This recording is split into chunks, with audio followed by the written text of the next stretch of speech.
তেহারি বানানোর ট্রাই করতেছি। শরীরটা একটু ভালো লাগতেছে, তাই এখানে প্রথমে দিয়ে দিলাম 1.5 টেবিল চামচের মতো টক দই। তারপর এখানে দিব পোস্তদানা, বড় এলাচি, ছোট এলাচি, আর হচ্ছে আপনার জয়ত্রী, জয়ফলের পেস্ট, বাদাম বাটা,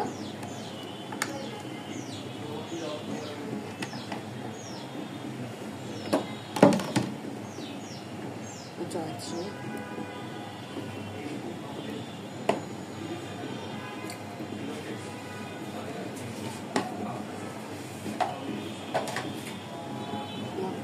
স্বাদ মতো লবণ দিয়ে দেবো।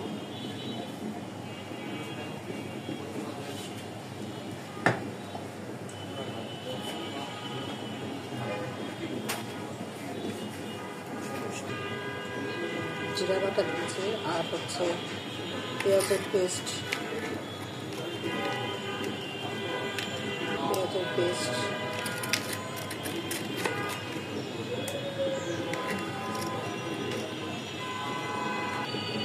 আদা রসুনের পেস্ট,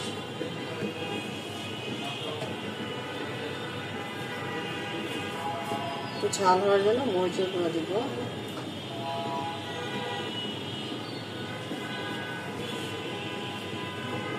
গোলমরিচের গুঁড়ো দিলাম। এখন দিয়ে সরিষার তেল, যেহেতু তেহারি।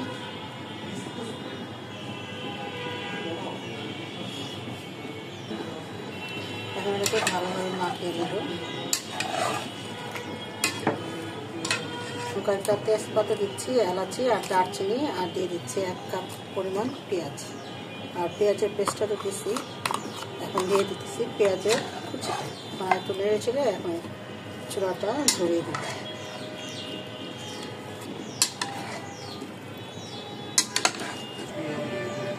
এটা এখন চুলাটা ধরিয়ে দিলাম। এখন এটাকে আর ঢেকে দিব, ঢেকে এটাকে রান্না করে নেব।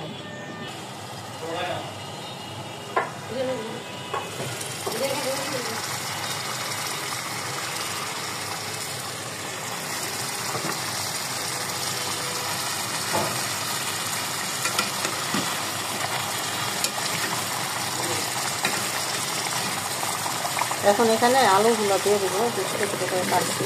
তেহারি একটু আলু দিলে ভালো লাগে, যার কারণে একটু তেহারি দিয়ে আলু দিয়ে দিতেছি।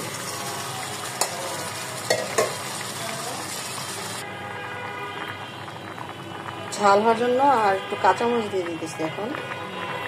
এখন এটাকে ঢেকে দিব। এখন এখানে পোলাওটা পেঁয়াজ দিয়ে দিলাম,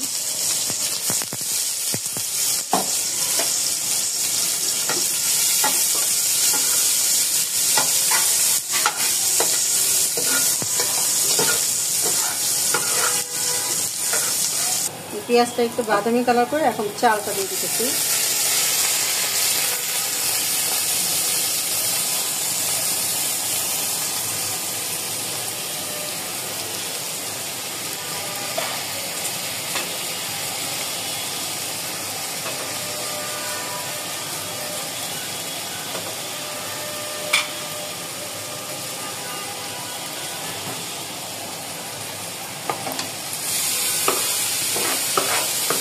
এটাকে একটু ভালোভাবে ভেজে তারপরে এটা সিদ্ধ হওয়ার জন্য পানি দিয়ে দিব। এখন এই যে 90% হয়ে গেছে, এখন মাংসটা এখানে ঢেলে দেব।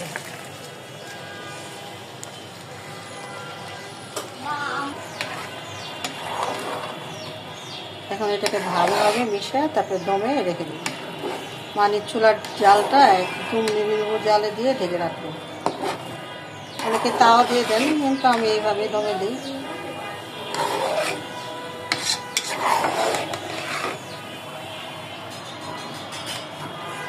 অনেকদিন পর রেসিপি শেয়ার করলাম, মনে হয় 2-2.5 বছর আম্মা মারা যাওয়ার পরে আর রেসিপি করি নাই। অনেক রেসিপি করে রেখে দিচ্ছি, এগুলো এডিট করা হয় না। আজকে রোজার মাসে এটা করলাম, ভালো লাগতেছে শরীরটা। রেসিপিটা ভালো লাগলে অবশ্যই শেয়ার করবেন, চ্যানেলটাকে সাবস্ক্রাইব করে পাশে থাকবেন ইনশাল্লাহ। আর আমার জন্য একটু বেশি বেশি করে দোয়া করবেন যাতে দ্রুত সুস্থ হয়ে যায়।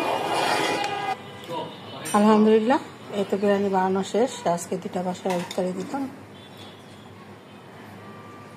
সবাই দোয়া করবেন আর আমাদের চ্যানেলটিকে অবশ্যই সাবস্ক্রাইব করে পাশে থাকবেন ইনশাআল্লাহ। আল্লাহ হাফেজ।